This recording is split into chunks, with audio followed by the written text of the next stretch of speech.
വളരെ പ്രധാനപ്പെട്ട ഒരു ദൈവവചന ഭാഗമാണ് നമ്മൾ ചിന്തിച്ചുകൊണ്ടിരിക്കുന്നത്. കർത്താവിൻ്റെ ക്രൂശീകരണത്തിന് ചില ദിവസങ്ങൾ മുമ്പ് സംഭവിക്കുന്നതായിട്ടുള്ള ഒരു കാര്യമാണ് നമ്മൾ കഴിഞ്ഞ ദിവസങ്ങളിലും ചിന്തിച്ചുകൊണ്ടിരുന്നു. അതിനെ തുടർന്നുള്ള ചില സംഭവ വികാസങ്ങളാണ് ഈ 12-ാം അധ്യായത്തിൽ നമ്മൾ കാണാനായിട്ട് ഇടയാകുന്ന കാര്യം. കർത്താവ് മരിച്ചവരിൽ ഒരു ലാസർ പാർത്ത ബഥാന്യയിലേക്ക് യേശു പെസഹയ്ക്ക് 6 ദിവസം മുമ്പേ വന്നു എന്ന് നമുക്ക് കാണാനായിട്ട് കഴിയും.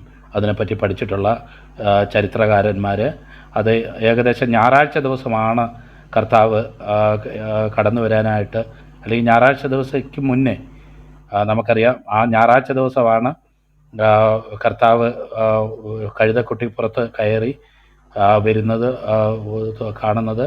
അതുപോലെ തന്നെ തുടർന്ന് നമ്മൾ തിങ്കളാഴ്ച ദിവസം പല കാര്യങ്ങൾ ചെയ്യുന്ന കൂട്ടത്തിൽ ആ തിങ്കളാഴ്ച ദിവസമായിരിക്കാം ഈ സംഭവം നടക്കുന്നത് എന്ന് ഒരു അനുമാനം ഉണ്ട്. അതിനുശേഷം യോഹന്നാന്റെ സുവിശേഷത്തിൽ അധികം രേഖപ്പെടുത്തപ്പെട്ടിട്ടില്ലെങ്കിൽ തന്നെ കർത്താവിൻ്റെ പ്രധാനപ്പെട്ട ചില പ്രവർത്തികളും കാര്യങ്ങളും ഒക്കെ നടക്കുന്നത് ഈ ദിവസങ്ങളിൽ തന്നെയാണ് എന്നുള്ളത് കഴിഞ്ഞ ദിവസം പറയാനായിട്ട് ഇടയായിട്ട് തീർന്നല്ലോ. മത്തായിയുടെ സുവിശേഷം, ലൂക്കോസിൻ്റെ സുവിശേഷം, മർക്കോസിൻ്റെ സുവിശേഷം എന്നിവിടങ്ങളിൽ വായിക്കുന്ന പ്രധാനപ്പെട്ട പല സംഭവങ്ങൾ നമുക്കിവിടെ കാണാനായിട്ട് കഴിയും.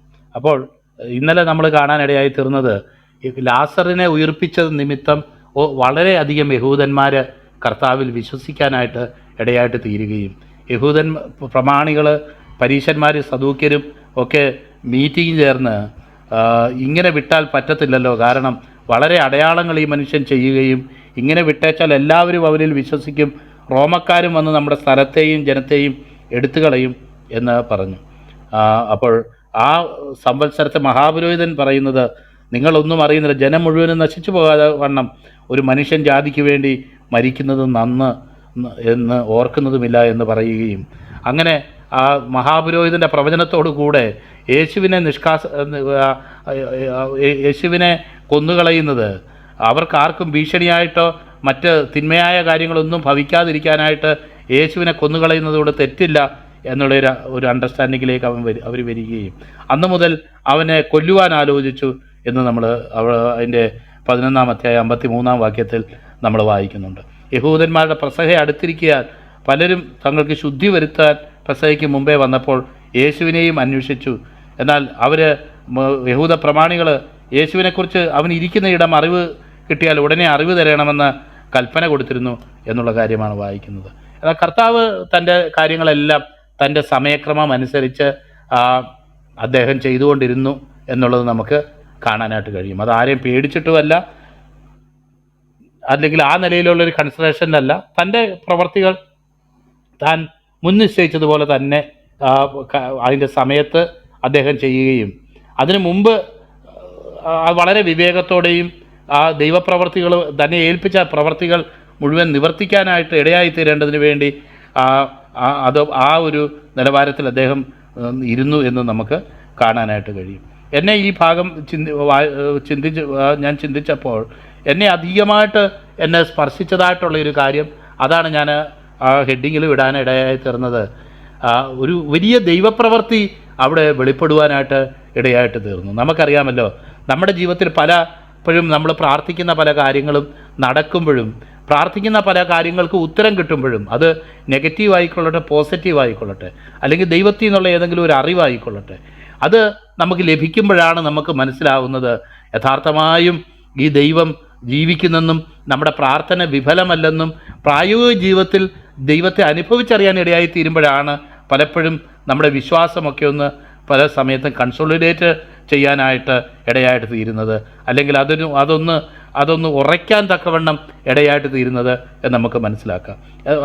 നമുക്ക് അത് കാണുന്നത് പോലെ കർത്താവ് ലാസറിനെ ഉയർപ്പിച്ച ആ അത്ഭുതമെന്ന് പറയുന്നത് മാർത്തയ്ക്കും മറിയയ്ക്കും ലാസറിനും മാത്രമല്ല, അനേകർ കർത്താവിൽ വിശ്വസിക്കാനും അവന് മരണത്തിന്മേലുള്ള അധികാരത്തെ അവർ മനസ്സിലാക്കാനും അവന് പുനരുത്ഥാനവും ജീവനുമാണ് എന്ന് വിശ്വസിക്കാനും അന്നേരം വരെ അവർ പറഞ്ഞുകൊണ്ടിരുന്ന ആ ചിന്താഗതിയൊക്കെ മാറ്റി, നീ ഇവിടെ ഉണ്ടായിരുന്നെങ്കിൽ എൻ്റെ സഹോദരൻ മരിക്കുകയില്ലായിരുന്നു, നീ ഇവിടെ ഉണ്ടായിരുന്നെങ്കിൽ അവനങ്ങനെ സംഭവിക്കുകയില്ലായിരുന്നു എന്ന് ദിവസങ്ങളോളവും പറഞ്ഞുകൊണ്ടിരുന്ന ആ നെറേഷനൊക്കെ അങ്ങ് മാറ്റി, കർത്താവേ നീ ഇവിടെ ഇല്ലാതിരുന്നത് നന്നായി, കാരണം കർത്താവ് പറഞ്ഞ കാര്യം അതുകൊണ്ട് ഞങ്ങൾക്ക് ഈ കാര്യങ്ങൾ കാണാനും വിഷ്വലൈസ് ചെയ്യാനും, കർത്താവെ അവിടുന്ന് യഥാർത്ഥത്തിൽ പുനരുത്ഥാനവും ജീവനുമാണ് എന്ന് വിശ്വസിക്കാനും ഞങ്ങളുടെ ജീവിതത്തിൽ അത് ഇടയായി തീർന്നു എന്ന് അദ്ദേഹം അവരെല്ലാം പറയാനായിട്ടുള്ള ഒരു സാഹചര്യം അവിടെ ഉണ്ടായിത്തീർന്നു എന്ന് നമുക്ക് മനസ്സിലാക്കാനായിട്ട് കഴിയും. അപ്പോൾ ഞാൻ പ്രത്യേകിച്ച് ഈ ഭാഗത്തേക്ക് കടന്നു വരുമ്പോൾ എനിക്ക് പെട്ടെന്ന് ഉണ്ടാകുന്ന ഒരു ഇതെന്ന് പറയുന്നത്, ഒരു ദൈവപ്രവൃത്തി അവിടെ വെളിപ്പെടുകയും അവർക്കുണ്ടാകുന്ന രൂപാന്തരമാണ് എൻ്റെ ഹൃദയത്തെ ഒന്നാമത് സ്പർശിക്കാനായിട്ട് ഇടയായിട്ട് തീർന്നത്. കാരണം ലൂക്കോസിന്റെ സുവിശേഷം 10-ാം അധ്യായം വായിക്കുമ്പം ഇതേ സഹോദരങ്ങളെ നമ്മളവിടെ കാണുന്നുണ്ട്. കർത്താവ് തൻ്റെ യാത്രയിൽ ഒത്തിരി സമയമൊന്നും അവിടെ ചെലവഴിച്ച് കാണത്തില്ല. അല്പനേരം അവർ വിശ്രമിക്കാനായിട്ടോ അല്ലെങ്കിൽ ദൈവിക ഉദ്ദേശത്തോടു കൂടെ അവിടെ കടന്നു പോയതാണ്. എന്നാൽ അന്നേരം ഉണ്ടായ ഓരോരോ കാര്യങ്ങളെ നമുക്കവിടെ കാണാനായിട്ട് കഴിയും. ഒന്നാമത് നമുക്ക് കാണുന്നത് മാർത്തയുടെ റെസ്പോൺസസാണ് കാണാൻ കഴിയും. ഇതിന് മുന്നേ നമ്മളിത് ചിന്തിച്ചപ്പോഴും ഞാനിത് പറഞ്ഞു. എന്നാൽ എനിക്ക് അവഗണിക്കാൻ കഴിയാതെ വണ്ണം ഉള്ളൊരു മെസ്സേജായിട്ട്, ദൂതായിട്ട് എൻ്റെ ഉള്ളിൽ ഇത് ദൈവം തന്നതുകൊണ്ട് എനിക്കിത് പറയാതിരിക്കാനായിട്ട് കഴിയത്തില്ലാത്തത് കൊണ്ട് ഞാനത് പിന്നെയും പറയുകയാണ്. കാരണം ദൈവപ്രവൃത്തി മുഖാന്തരം, ദൈവത്തിൻ്റെ കരം അല്ലെങ്കിൽ ദൈവപ്രവൃത്തി മുഖാന്തരം അവരുടെ ജീവിതത്തിലുണ്ടായ രൂപാന്തരം എത്രമാത്രം ആഴമേറിയതാണെന്നും, നമ്മുടെ ഫിലോസഫിക്കോ അല്ലെങ്കിൽ നമ്മുടെ കുറച്ച് പരിശ്രമങ്ങൾക്കോ അല്ല, നമ്മുടെ ജീവിതത്തിലും ഇതുപോലുള്ള ചില ദൈവപ്രവർത്തികൾ നിറവേറുകയും യഥാർത്ഥത്തിൽ ദൈവവചനത്തിൻ്റെ ദൂത് നമ്മുടെ ഹൃദയങ്ങളിൽ സ്ഥാനം പിടിക്കുകയും ദൈവം നമ്മുടെ ജീവിതത്തിൽ രൂപാന്തരം വരുത്തുകയും ചെയ്യുകയല്ലാതെ നമുക്ക് സ്വയം നമ്മളെ രൂപാന്തരപ്പെടുത്താൻ കഴിയുകയില്ല. എന്തെങ്കിലുമൊക്കെ കാണാതെ പഠിച്ചതുകൊണ്ടോ എന്തെങ്കിലുമൊക്കെ നമ്മൾ മഗ്ഗപ്പ് ചെയ്തിട്ട് റിസൈറ്റ് ചെയ്തതുകൊണ്ടോ ഒന്നും നമ്മുടെ ക്രിസ്ത്യ ജീവിതം നമ്മളായിരിക്കുന്ന അവസ്ഥയിൽ നിന്ന് വ്യത്യാസപ്പെടാൻ പോകുന്നില്ല. എന്നാൽ ചില ദൈവപ്രവർത്തികൾ അല്ലെങ്കിൽ നമ്മൾ വിശ്വസിക്കുന്ന ചില നിലവാരത്തിലുള്ള കാര്യങ്ങൾ നമ്മുടെ ജീവിതത്തിൽ കാണാനും അനുഭവിക്കാനും ഇടയായി തീരുമ്പോഴാണ് സത്യം പറഞ്ഞാൽ നമ്മുടെ ജീവിതത്തിൽ ഇതിൻ്റെ യാഥാർത്ഥ്യത്തെക്കുറിച്ച് നമുക്ക് ബോധ്യം വരുന്നത് എന്ന് ഞാൻ പറയാനായിട്ട് ആഗ്രഹിക്കുക. അവിടെ ഒരു മത നേതാവ് കടന്നു വന്നിരിക്കുന്നു, അദ്ദേഹത്തെ വേണ്ടതുപോലെ പരിചരിക്കണം. എന്നാൽ നമുക്കറിയാമല്ലോ, കിച്ചണിലെ ജോലി എന്നൊക്കെ പറയുന്നത് വളരെ പ്രയാസമുള്ള ജോലികളാണ്. എനിക്ക് കുക്ക് ചെയ്യുന്നതൊക്കെ വളരെ ഇഷ്ടമാണ്. എന്നാൽ എനിക്ക് എപ്പോഴും ഈ പാത്രം കഴുകുകയും തുടക്കുകയൊന്നും ചെയ്യുന്ന ഇഷ്ടമില്ല. അപ്പം അതിനെനിക്കൊരു അസിസ്റ്റൻ്റായിട്ട് വേണം. ഞാനും വിജയ ബ്രദറും ഒരുമിച്ച് താമസിക്കുന്ന പണ്ട് കാലം, ഇന്നൊന്നും അല്ല, 10-28-30 വർഷത്തിന് മുമ്പുള്ള കാര്യമാണ് പറയുന്നത്. അപ്പം ഞാൻ അവിടെ കഞ്ഞിയും കറിയും ഒക്കെ ഞാൻ വെക്കും, എന്നാൽ പാത്രം കഴുകുന്നത് പുള്ളി ഏൽപ്പിച്ചേക്കും. അങ്ങനെ ഞങ്ങൾ രണ്ടുപേരും കൂടെ കുക്ക് ചെയ്ത് കുറേ നാൾ ഇങ്ങനെ ഒരുമിച്ച് ജീവിച്ചതൊക്കെ ഞാൻ ഓർക്കുന്നു. ഇപ്പോഴും ഞാൻ കുക്ക് ചെയ്യും, എന്നാൽ പാത്രം കഴുകാനും ബാക്കിയുള്ള ഇതുപോലുള്ള കാര്യം ചെയ്യാൻ വേറൊരാൾ വേണം എന്ന് പറയുന്നത് പോലെ നമുക്ക് കാണാൻ കഴിയും.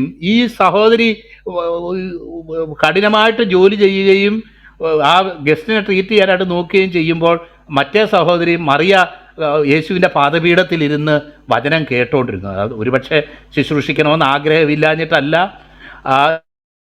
ണമെന്ന് അറിഞ്ഞുകൊണ്ട് ചെയ്തതുമല്ല.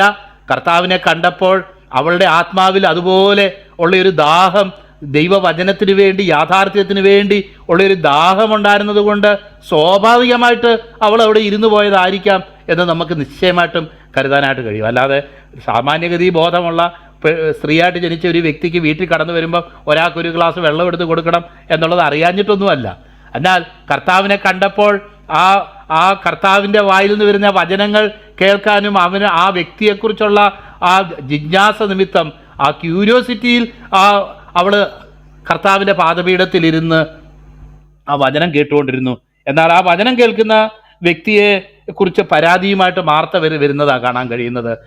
കർത്താവേ, എൻ്റെ സഹോദരി എന്നെ സഹായിക്കാൻ വരാത്തതിൽ നിനക്ക് വിഷമമൊന്നും ഇല്ലയോ എന്ന് പറഞ്ഞ് കർത്താവിൻ്റെ അടുക്കൽ വന്നു. കർത്താവെ, എൻ്റെ സഹോദരി ശുശ്രൂഷയ്ക്ക് എന്നെ തനിച്ചു വിട്ടിരിക്കുന്നത് നിനക്ക് വിചാരമില്ലയോ? അപ്പോൾ സഹോദരിയെ അല്ല കുറ്റപ്പെടുത്തുന്നത്.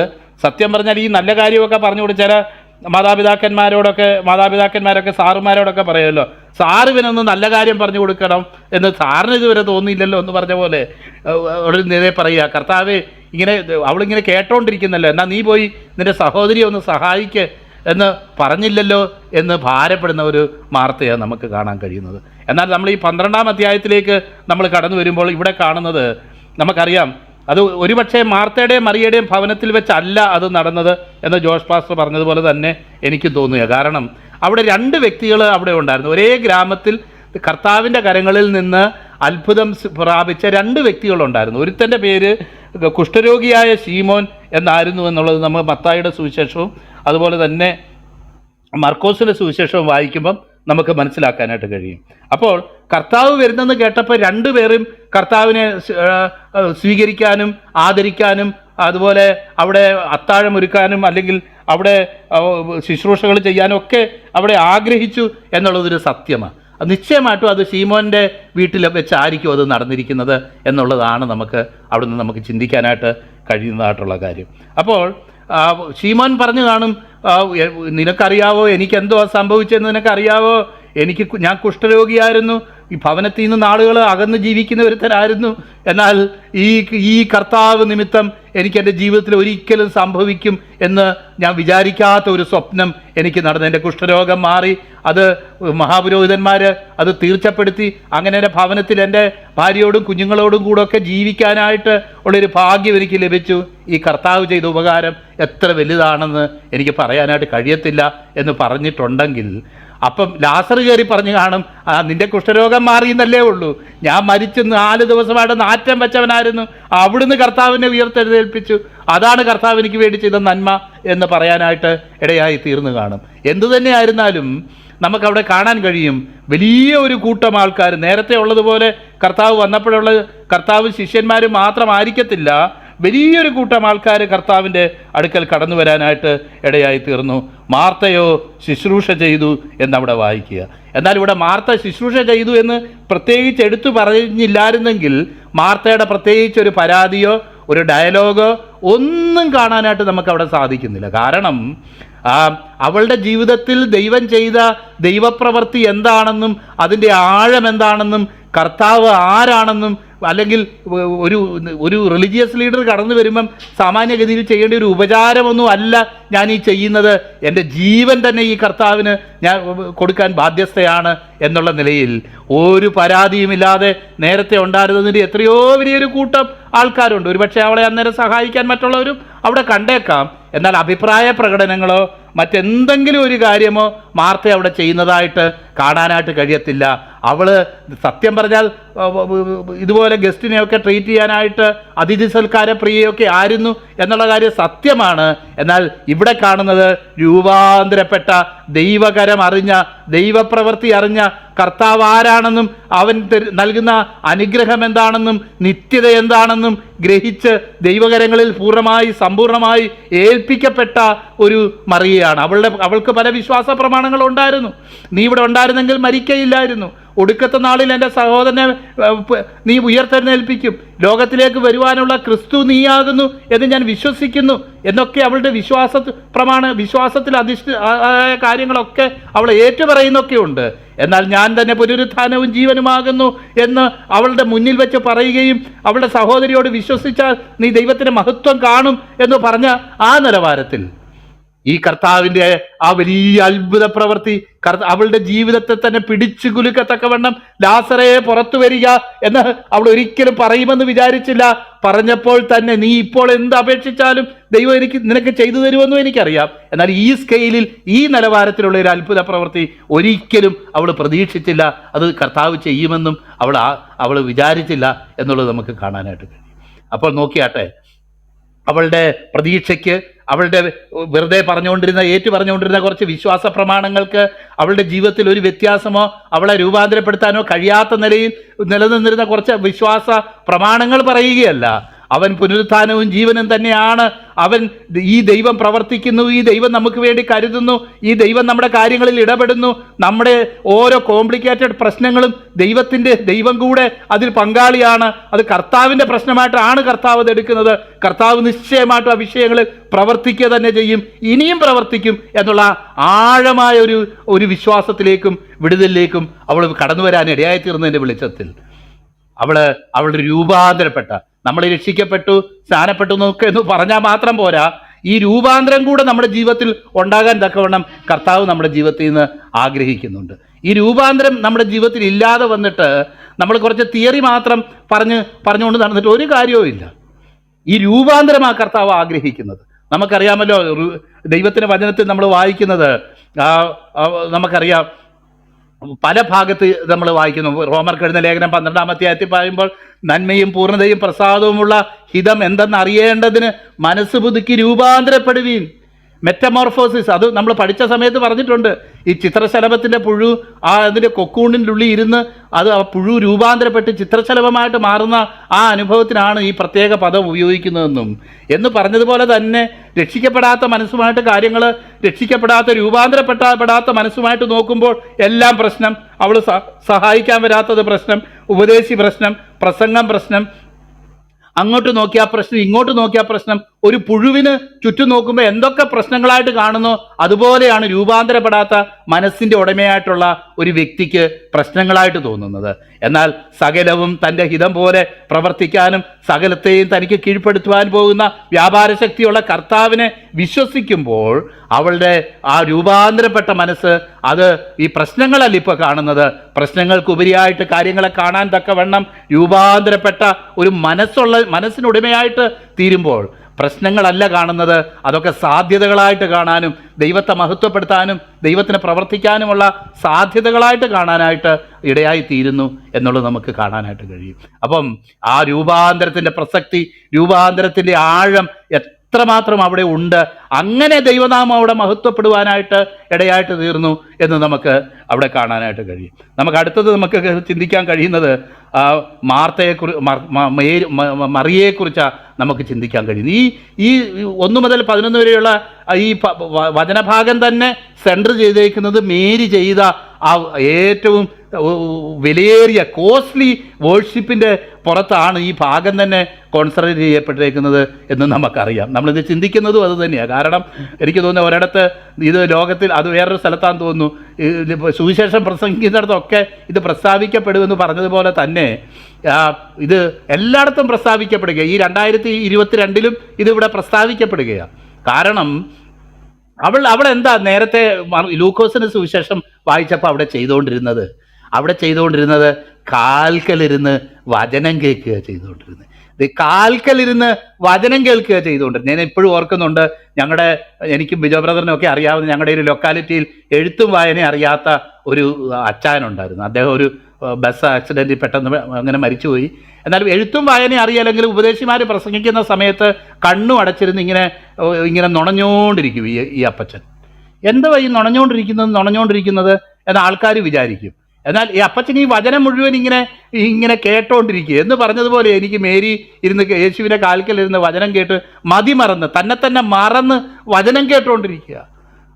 തൻ്റെ ആത്മരക്ഷയ്ക്ക് ഉതകുന്നതും പാപത്തെ ജയിച്ച് ലോകത്തിൽ ജീവിക്കുന്നതും നിത്യതയ്ക്ക് ഉതകുന്നതുമായിട്ടുള്ള ദൈവവചനം കേട്ടുകൊണ്ടിരിക്കുക. പ്രിയപ്പെട്ടവരെ, എന്തൊക്കെ കാര്യങ്ങൾ ചെയ്താലും ഒരു വ്യക്തിയിൽ ദൈവവചനത്തിന് വരുത്താൻ കഴിയുന്ന ആഴമായ വ്യത്യാസം ലോകത്തിൽ വേറൊന്നിനും വരുത്താൻ കഴിയത്തില്ല എന്ന് ഈ പ്രഭാതത്തിലും ഞാൻ പറയാനായിട്ട് ആഗ്രഹിക്കുക. ഇവിടെ പെന്തക്കോസ്തുകാർക്ക് വേണ്ടി വാദിക്കുന്നവരുണ്ട്, പെന്തക്കോസ്തുകാർക്ക് ഇവിടെ നേതാക്കന്മാരുണ്ട്, പല ചോദ്യങ്ങൾക്കൊക്കെ ഉരുളയ്ക്ക് ഉപ്പേരി പോലെ ഉത്തരം പറയുന്നവരുണ്ട്, അവരുടെ വിടുതലിന് വേണ്ടി നിൽക്കുന്ന മോശയെ പോലെ പരിശ്രമിക്കുന്ന നേതാക്കന്മാരുണ്ട്. എന്നാൽ ഒരു കാര്യം പറയാനായിട്ട് ആഗ്രഹിക്കുക, ദൈവത്തിന് മനുഷ്യൻ്റെ ഡിഫൻസ് ആവശ്യമില്ല. ദൈവത്തെ മഹത്വപ്പെടുത്തുകയാണ് നമ്മൾ വേണ്ടത്. ദൈവവചനം കേൾക്കുകയും ദൈവവചനത്താൽ നമ്മുടെ ജീവിതത്തിൽ ഉണ്ടാകേണ്ട രൂപാന്തരത്തിന് പകരം വേറെ ഏതെങ്കിലുമൊക്കെ രൂപാന്തരങ്ങൾ ലക്ഷ്യമാക്കി പോയാൽ അതൊക്കെ ദൈവമാമ അപമാനിക്കപ്പെടുന്നതിന് തുല്യമായി തീരും എന്ന് പറയാൻ ഞാൻ ആഗ്രഹിക്കും. നോക്കിയാട്ടെ, അവൾ കാൽക്കലിരുന്ന് വചനം കേട്ടുകൊണ്ടിരുന്നു. അതിൻ്റെ പ്രൊഫൗണ്ടായിട്ടുള്ള അതിൻ്റെ വ്യത്യാസം എന്താണെന്ന് നമുക്ക് കാണാനായിട്ട് കഴിയും. ഇവിടെ ജോഷ് പാസ്റ്റർ കഴിഞ്ഞ ദിവസം പ്രസ്താവിച്ചു, ഒരു കന്യക തൻ്റെ വിവാഹത്തിൽ വരനായിട്ട് വരുന്ന ഒരു വ്യക്തിക്ക് വേണ്ടി വളരെ സൂക്ഷിച്ചു വയ്ക്കുന്ന വിലയേറിയ തൈലമാണ് ഇതെന്നും തൻ്റെ ജീവിതത്തിൻ്റെ സർവസ്വവുമായിട്ട് യേശു കർത്താവ് മാറിയപ്പോൾ ആ കർത്താവിനെ തന്നെ അത് പൊട്ടിച്ച് അദ്ദേഹത്തിൻ്റെ കാൽക്കലത് ഒഴിച്ച് തൻ്റെ ഒരു സ്ത്രീയുടെ മഹത്വമാണ് അവളുടെ മുടി എന്ന് വചനത്തിൽ നമ്മൾ വായിക്കുന്നുണ്ട്. എന്ന് പറഞ്ഞതുപോലെ ആ മുടി കൊണ്ട് അത് തുവർത്തി കർത്താവിനെ മഹത്വപ്പെടുത്തി ആ ദൈവത്തെ ആരാധിച്ച് മഹത്വപ്പെടുത്തുന്ന ഒരു കാഴ്ച നമുക്ക് കാണാൻ കഴിയും. എത്ര ആഴമായ ഒരു വ്യത്യാസം, എത്ര കോസ്റ്റ്ലി ആയിട്ടുള്ള ഒരു വർഷിപ്പ്. അവളുടെ നിലവാരത്തിൽ, അവളുടെ സാമ്പത്തിക സ്ഥിതിയിൽ അവൾക്ക് ഒരിക്കലും ചെയ്യാൻ അവൾക്ക് കഴിയുമെന്ന് അവൾ പോലും വിചാരിക്കാത്ത നിലയിലുള്ള ഒരു ആരാധനയും ഒരു വർഷിപ്പും കർത്താവിന് സമർപ്പിക്കും. കർത്താവെ, നീ എൻ്റെ സർവസ്വവുമാണ്, നീ എൻ്റെ എല്ലാമാണ്, നിന്നേക്കാൾ വലുതായിട്ട് എനിക്ക് ഒന്നുമില്ല കർത്താവെ. എൻ്റെ സ്വപ്നങ്ങളും എൻ്റെ ഭാവിയും സകലവും നിൻ്റെ കാൽക്കൽ ഞാൻ സമർപ്പിക്കുക കർത്താവെ എന്ന് പറഞ്ഞ് സമ്പൂർണ്ണമായിട്ട് ഏൽപ്പിച്ചു കൊടുക്കുന്ന ഒരു അനുഭവം നമുക്കവിടെ കാണാൻ കഴിയും. കാരണം I never ever imagined that such a thing would happen in my life.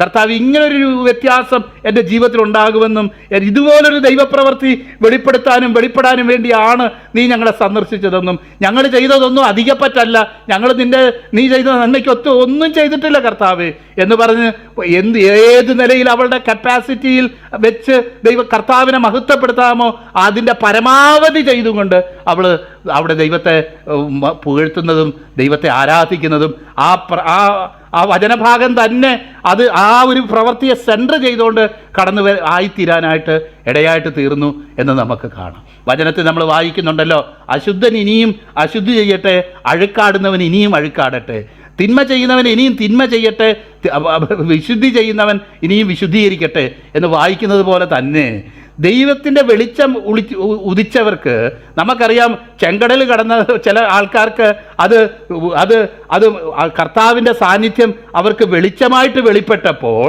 ചിലർക്കത് കൂരിരുട്ടും അവരുടെ രഥങ്ങളെയൊക്കെ തെറ്റിച്ച് കളയുന്ന നിലയിലുള്ള വലിയൊരു പ്രശ്നവുമായിട്ട് അവർക്ക് തീർന്നു എന്നുള്ളത് നമ്മൾ വായിക്കുന്നു. രണ്ടും ഒന്നിൽ തന്നെയാണ് പുറപ്പെട്ടത്. ചിലർക്കത് വെളിച്ചമായിട്ട് തീർന്നു, ചിലർക്ക് ഇരുട്ടായി തീർന്നു എന്ന് പറയുന്നത് പോലെ ദൈവത്തിൻ്റെ സന്നിധിയിലും പലർക്കും ഇന്ന് സംഭവിച്ചുകൊണ്ടിരിക്കുന്നത്.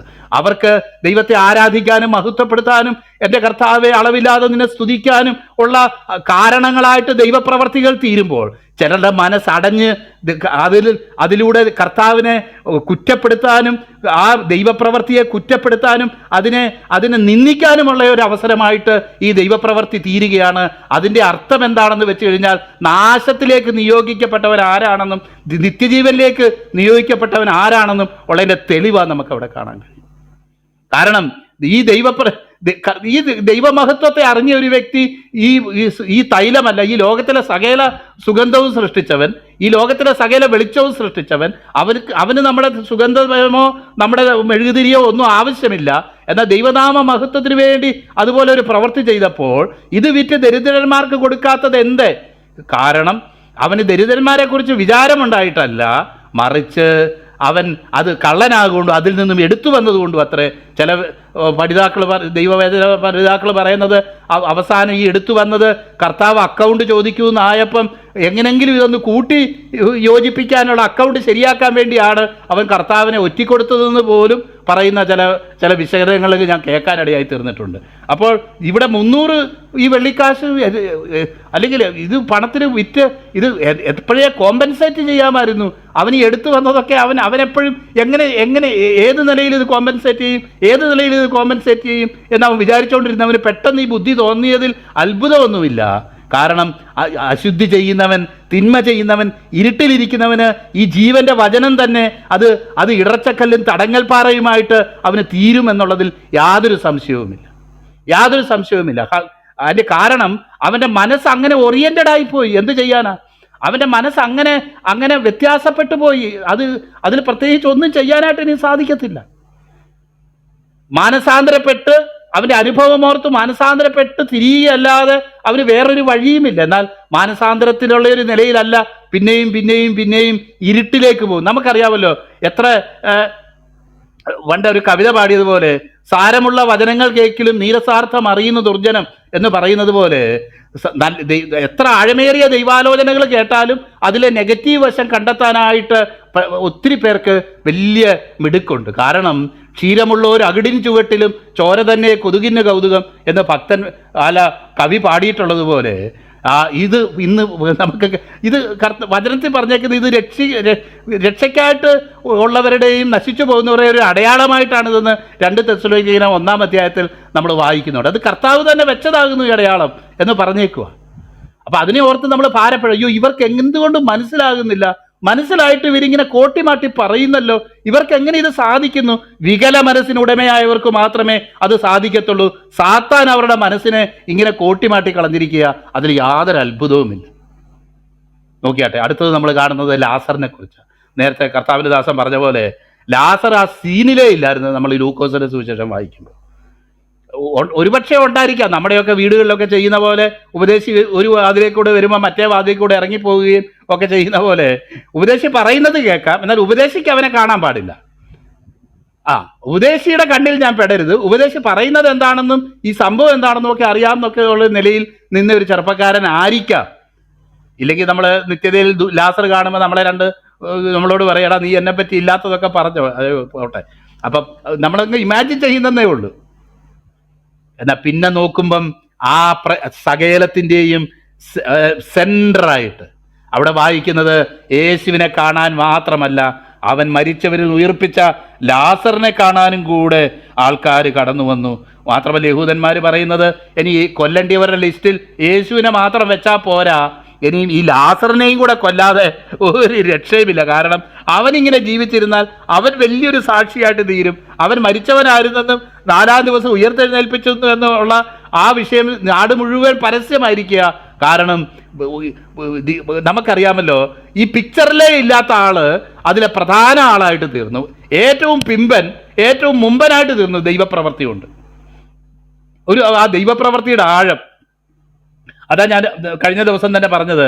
പലരും ഇങ്ങനെ, നമ്മളൊക്കെ ഇങ്ങനെ ഫ്രണ്ടിൽ ഒക്കെ ഇങ്ങനെ നിൽക്കുകയാണ്. ഇനി ഒരു ഉണർവ് വന്നാൽ, ഭാരതത്തെ ദൈവം സന്ദർശിച്ചാൽ നമ്മളൊക്കെ ആയിരിക്കും ഉപയോഗിക്കപ്പെടുന്നത്. പ്രിയപ്പെട്ടവരെ, എനിക്ക് പലപ്പോഴും തോന്നാറുണ്ട്, നമ്മളെല്ലാം ഈ നിൽക്കുന്ന നിപ്പും ഈ ഡയലോഗും ഒക്കെ പറഞ്ഞുകൊണ്ട് നിൽക്കും. എന്നാൽ ദൈവം ഇതിനേക്കാളും കൊള്ളാവുന്ന ചിലരെ എഴുന്നേൽപ്പിക്കുകയും കർത്താവിന് വേണ്ടി ജീവൻ കൊടുക്കാനും കർത്താവിന് വേണ്ടി നെഞ്ചും നെറ്റിയും കാണിച്ച് കർത്താവിന് വേണ്ടി മുന്നോട്ട് പോകാനുള്ള ചില ധൈര്യവാന്മാരെ, ചില അഭിഷിക്തന്മാരെ കർത്താവ് ഈ ദേശത്ത് എഴുന്നേൽപ്പിക്കും എന്നാണ് ഞാൻ വിചാരിക്കുന്നത്. നമ്മളൊക്കെ ഇങ്ങനെ പറഞ്ഞുകൊണ്ടും ക്ലബ് ഹൗസിൽ ഇങ്ങനെ ഇരുന്ന് തമ്മിൽ തല്ലിക്കൊണ്ടും ഓരോ ഇതുപോലുള്ള ചില പെരിച്ചാഴികളെ പിടിക്കാനായിട്ട് അതിനെ പുറകെ നടക്കുകയൊക്കെ ചെയ്യുന്ന പണിയിൽ നമ്മൾ പിന്നെയും പോകും. കാരണം അതൊക്കെയാണ് നമുക്ക് പറ്റുന്നത്. എന്നാൽ ശക്തമായിട്ട് ജനത്തിന് മുന്നിൽ സാക്ഷ്യം വഹിക്കാനും അവൻ നിമിത്തം അവൻ യേശുവിനെ കാണാൻ മാത്രമല്ല അവനെയും കാണാൻ വന്നു എന്ന് പറയുന്ന നിലവാരത്തിൽ ചില ഭക്തന്മാരെ ഈ ദിവസങ്ങളിൽ കർത്താവ് ദേശത്ത് എഴുന്നേൽപ്പിക്കട്ടെ എന്ന് ഞാൻ ദൈവസന്നിധിയിൽ ആത്മാർത്ഥമായിട്ട് പ്രാർത്ഥിക്കുകയും ഞാനത് വിശ്വസിക്കുകയും ചെയ്യുക. പൗലോസിനെ പോലെ, അതുപോലെ ചില ശ്രേഷ്ഠ ധീരന്മാരെ പോലെ ഉള്ള ചില വിശ്വാസ വീരന്മാരെ കർത്താവ് ദേശത്ത് എഴുന്നേൽപ്പിക്കട്ടെ. കർത്താവിന് വേണ്ടി നിന്ന് അവൻ്റെ വചനം സംസാരിക്കാനും സമൂഹത്തിൽ ശക്തിയായിട്ടുള്ള സാക്ഷ്യം വഹിക്കാനുമായിട്ട് ചില ധീരന്മാരെ കർത്താവ് എഴുന്നേൽപ്പിക്കട്ടെ എന്ന് പ്രാർത്ഥിക്കുക. കാരണം നമ്മളാരും പേടിക്കണ്ട. കാരണം ഇത്രയും നാൾ ഈ ശൗലിൻ്റെ കാലത്ത് നമ്മൾ വായിക്കുന്ന പോലെ ദേശത്ത് ആയുധമൊന്നുമില്ലായിരുന്നു, അരം മാത്രമേ ഉള്ളായിരുന്നു.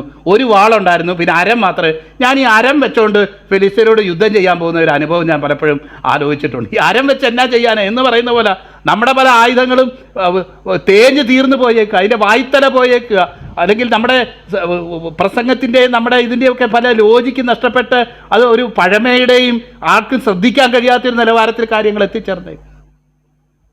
പ്രിയപ്പെട്ടവരെ, അനേക ദൈവധീരന്മാരെ, ഭക്തന്മാരെ ഈ ദിവസങ്ങളിൽ നേരത്തെ നോക്കുമ്പോൾ അവൻ ആരുമല്ലായിരുന്നു. അവനിങ്ങനെ ഓങ്ങി താങ്ങി നിന്നവനാണല്ലോ, അവനിങ്ങനെ മതിലുചാരി നിന്നവനാണല്ലോ. ഇവൻ എങ്ങനെ ഇതിൻ്റെ പ്രധാന ഇതിലെത്തി? എനിക്ക് ഈ ദിവസങ്ങളിൽ തന്നെ അമേരിക്കയിലുള്ള ചില സഹോദരങ്ങൾ എനിക്ക് എന്നോട് പറയാറുണ്ട്, ബ്രദറെ, നമ്മുടെ അവിടെ പഠിച്ചുകൊണ്ടിരുന്ന ആ പയ്യനുണ്ടല്ലോ, അവനിപ്പം വലിയ യൂത്തിൻ്റെ ലീഡറാ ബ്രദറെ, അവൻ വലിയ നേതാവാ ബ്രദറെ, അവൻ ശക്തമായി ദൈവവചനം അറിയിക്കുന്നവനാ ബ്രദറെ. ഞാൻ മസ്കറ്റിൻ്റെ പ്രദേശത്ത് ചെന്നപ്പം അവിടെയുള്ള ഒരു വലിയൊരു സഭയുടെ പാസ്റ്ററായിട്ടിരിക്കുന്നത് ഇതുപോലുള്ളൊരു ദൈവദാസനാണ്. കാരണം ഇവിടെ ഈ ദേശത്ത് പഠിക്കുന്ന സമയത്ത് അവൻ ആരുമല്ലായിരുന്നു. എന്നാൽ അവിടെ ചെന്ന് വലിയൊരു സഭയെ ലീഡ് ചെയ്യത്തക്കവണ്ണം ഒരു സീനിയർ പാസ്റ്ററായിട്ട് ഇരിക്കുന്ന എനിക്ക് അത്ഭുതം തോന്നി. ഈ കഴിഞ്ഞ ദിവസം ഞാൻ ഓർക്കുക, ഞാനിവിടെ ഉള്ള നാഷണൽ ഇൻസ്റ്റിറ്റ്യൂട്ട് ഓഫ് ടെക്നോളജിയിൽ സ്ഥിരം കടന്നുപോയി വചനം പഠിപ്പിച്ചുകൊണ്ടിരുന്ന ഒരു വ്യക്തിയാണ്. എന്നാൽ കഴിഞ്ഞ ദിവസം പറഞ്ഞു, ആ ബാംഗ്ലൂരുള്ള ഒരു വലിയ സഭയുടെ സീനിയർ പാസ്റ്ററായിട്ട് ഞാൻ അവിടെ കടന്നു പോകുന്ന സമയത്ത് വിശ്വാസത്തിൽ പോലും അല്ലാതിരുന്ന ഒരു വ്യക്തി, അതാ അവൻ പ്രധാനപ്പെട്ട ഒരു നിലവാരത്തിൽ അവൻ എത്തിയിരിക്കുന്നു. അപ്പം ഇത് പലപ്പോഴും ഈ വചനത്തിൽ പറഞ്ഞ പോലെ തന്നെ ബിംബന്മാരെ മുമ്പന്മാരാക്കി തീർക്കുന്നതും നമ്മൾ വിചാരിക്കുന്നത് പോലല്ല. ദൈവ മഹത്വത്തിനായിട്ട് നമ്മൾ പ്രതീക്ഷിക്കാത്ത ചില ജീവിതങ്ങളെ ദൈവം കരങ്ങളെടുക്കുകയും ചെയ്യുന്ന ഒരു നാടിലും നാഴികയിലേക്കും നമ്മൾ കടന്നു വന്നിരിക്കുന്നു എന്നുള്ളത് ഈ ലാസറിനോടുള്ള ബന്ധത്തിൽ ഞാൻ പറയാനായിട്ട് ആഗ്രഹിക്കുക. പ്രിയപ്പെട്ടവരെ, എങ്ങനെ അവൻ്റെ ജീവിത രൂപാന്തരപ്പെട്ടു, എങ്ങനെ അവൻ അതിൻ്റെ പ്രധാന ആകർഷണം ഉള്ള വ്യക്തിയായിട്ട് അവൻ തീർന്നു. ഒരു ദൈവപ്രവർത്തിക്ക് ഒരു ദേശത്ത് ഒരു വ്യക്തിയുടെ ജീവിതത്തിൽ ഒരു സമൂഹത്തിൽ ഉണ്ടാക്കാൻ കഴിയുന്ന അന്തമില്ലാത്ത അല്ലെങ്കിൽ കണക്കില്ലാത്ത പരിധിയില്ലാത്ത ദൈവപ്രവർത്തനത്തിൻ്റെ റീച്ച് എത്രമാത്രം ഉണ്ടെന്ന് ഞാൻ അത്ഭുതപ്പെടുക. 2000 വർഷം മുന്നേ നടന്ന കാര്യം ഇതാ ഈ 2022 നമ്മുടെ കാതുകളിലും പിന്നെയും അലയടിച്ചുകൊണ്ടിരിക്കത്തക്കവണ്ണം ദൈവപ്രവൃത്തി എത്ര മഹത്വമുള്ളതാണ് എന്ന് ഓർക്കുകയും അത് ദൈവനാമ മഹത്വത്തിനായിട്ട് ഇടയായിത്തീർന്നതോർത്ത് ഞാൻ ദൈവത്തെ മഹത്വപ്പെടുത്തിക്കൊണ്ട് ഞാൻ എൻ്റെ വാക്കിൽ നിന്ന് വിരമിക്കാനായിട്ട് ഞാൻ ആഗ്രഹിക്കുന്നു. പ്രിയപ്പെട്ടവരെ, ഈ ദിവസങ്ങളിൽ ഇതുപോലെ ദൈവപ്രവൃത്തി വെളിപ്പെടുകയും ആ ദൈവപ്രവൃത്തിക്ക് തക്കവണ്ണം ജീവിത രൂപാന്തരപ്പെട്ടവരായിട്ട് വളരെ മൂർച്ചയുള്ള ആയുധങ്ങളായി ദൈവകരങ്ങളിൽ ഉപയോഗിക്കപ്പെടാനായിട്ട് കർത്താവ് നമുക്കിടയായിത്തീരട്ടെ. അവൻ നിന്നെ മിനുക്കി അമ്പായി തൻ്റെ പൂണിയിൽ മറച്ചു വെച്ചു എന്ന് വചനത്തിൽ പറഞ്ഞിരിക്കുന്ന അതേ കാര്യം നമ്മുടെ ജീവിതത്തിൽ അന്വർത്ഥമായിട്ട് തീരട്ടെ പ്രിയപ്പെട്ടവരെ. അതിനായി ദൈവത്തിൻ്റെ ആത്മാവ് സഹായിക്കട്ടെ എന്ന് പ്രാർത്ഥിച്ചുകൊണ്ട് ഞാൻ എൻ്റെ വാക്കുകളിൽ നിന്ന് വിരമിക്കും.